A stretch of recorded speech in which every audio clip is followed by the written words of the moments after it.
വെടിനിർത്തൽ ധാരണയ്ക്ക് തൊട്ടു പിന്നാലെ പരസ്പരം ആക്രമണം നടത്തി ഇറാനും ഇസ്രായേലും. ഇസ്രായേലിലേക്ക് ഇറാൻ മിസൈൽ ആക്രമണം നടത്തി. ടെഹ്റാനിലെ ഇറാൻ റഡാർ തകർത്തായിരുന്നു ഇസ്രായേലിന്റെ തിരിച്ചടി.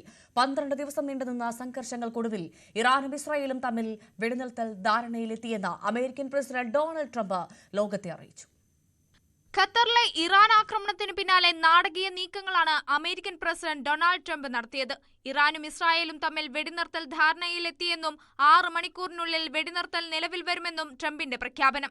പിന്നാലെ വെടിനിർത്തൽ അംഗീകരിച്ച് ഇരു രാജ്യങ്ങളും രംഗത്തെത്തി. 24 മണിക്കൂറിനുള്ളിൽ യുദ്ധം അവസാനിക്കുമെന്നും ട്രംപ് അവകാശപ്പെട്ട് മണിക്കൂറുകൾക്കുള്ളിൽ തന്നെ ഇസ്രായേലിൽ വീണ്ടും ഇറാന്റെ മിസൈൽ ആക്രമണം.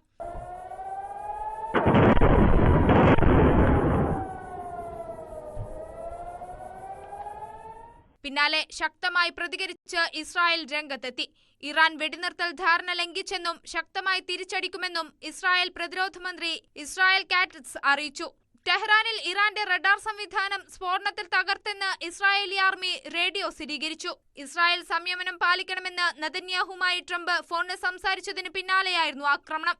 ഇരു രാജ്യങ്ങളും ധാരണ ലംഘിച്ചെന്ന് നാറ്റോ യോഗത്തിലേക്ക് യാത്ര തിരിക്കും മുൻപ് ട്രംപിന്റെ പ്രതികരണം. I don't think so, but I'm not happy that Israel's going out now. There was one rocket that I guess was fired overboard. It was after the time limit and it missed its target. And now Israel's going out. These guys got to calm down. Ridiculous. സംഘർഷങ്ങളുടെ പശ്ചാത്തലത്തിൽ അടച്ചിട്ട വ്യോമത്താവളങ്ങൾ Qatar തുറന്നു. വിമാന service പുനരാരംഭിച്ചു. പിന്നാലെ കുവൈറ്റും വ്യോമഗതാഗതം പുനഃസ്ഥാപിച്ചു. News desk news 18. ഇറാന്റെ ആണവ കേന്ദ്രങ്ങൾ നശിപ്പിക്കാനിറങ്ങിയ അമേരിക്കയ്ക്കും ഇസ്രായേലിനും അപ്രതീക്ഷിത തിരിച്ചടിയാണ് നേരിടേണ്ടി വന്നത്. ഇസ്രായേലിന്റെ ജനവാസ മേഖലകളിലും യുഎസിന്റെ സൈനിക താവളങ്ങളും ആക്രമിച്ചായിരുന്നു ഇറാന്റെ മറുപടി. ഒടുവിൽ സംഘർഷത്തിൽ അമേരിക്കയ്ക്ക് തന്നെ വെടിനിർത്തലിനായി രംഗത്തിറങ്ങേണ്ടി വന്നു. അതേസമയം ഇസ്രായേലിന്റെയും അമേരിക്കയുടെയും ആക്രമണത്തിൽ ഇറാൻ ഏറ്റുവാങ്ങേണ്ടി വന്നത് കനത്ത നാശനഷ്ടമാണ്.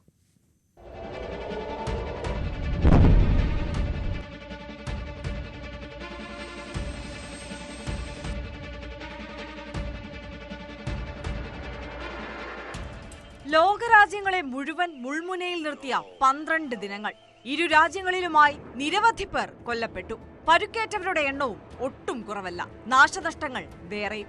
കൂടുതൽ പ്രഹരം ഏൽക്കേണ്ടി വന്നത് ഇറാന് തന്നെ. സൈനിക ആണവ കേന്ദ്രങ്ങൾ, എണ്ണപ്പാടങ്ങൾ, സൈനിക മേധാവി ഉൾപ്പെടെ പ്രധാനപ്പെട്ട നിരവധി പേരെയും ഇസ്രായേൽ ആക്രമണത്തിൽ ഇറാന് നഷ്ടപ്പെട്ടു.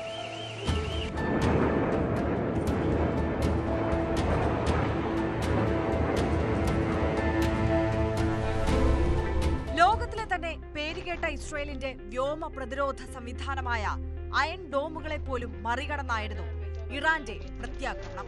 ടെല്ലവീവിലും ഹൈഫയിലും ജെറുസലേമിലുമെല്ലാം ഇറാന്റെ ബാലിസ്റ്റിക് മിസൈലുകളും ഡ്രോണുകളും നാശം വിതച്ചു.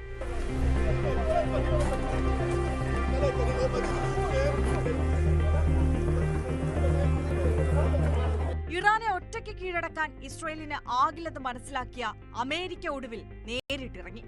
അപ്രതീക്ഷിത ആക്രമണത്തിൽ B-2 ബോംബറുകൾ ഉപയോഗിച്ച് ഇറാന്റെ ഫോർദോ ആണവ കേന്ദ്രങ്ങൾ ഉൾപ്പെടെ നശിപ്പിച്ചു.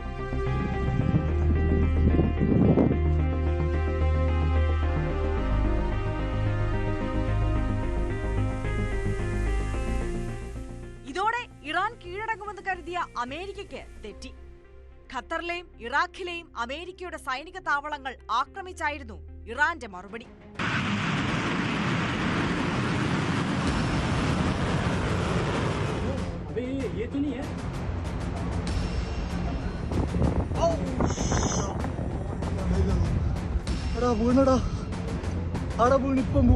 ഒടുവിൽ ഡൊണാൾഡ് ട്രംപിന്റെ പ്രഖ്യാപനം. പിന്നാലെ ഇരു രാജ്യങ്ങളും വെടിനിർത്തലിലേക്ക്.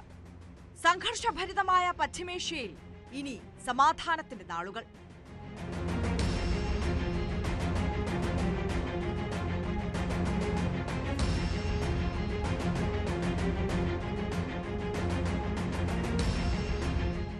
News desk news 18.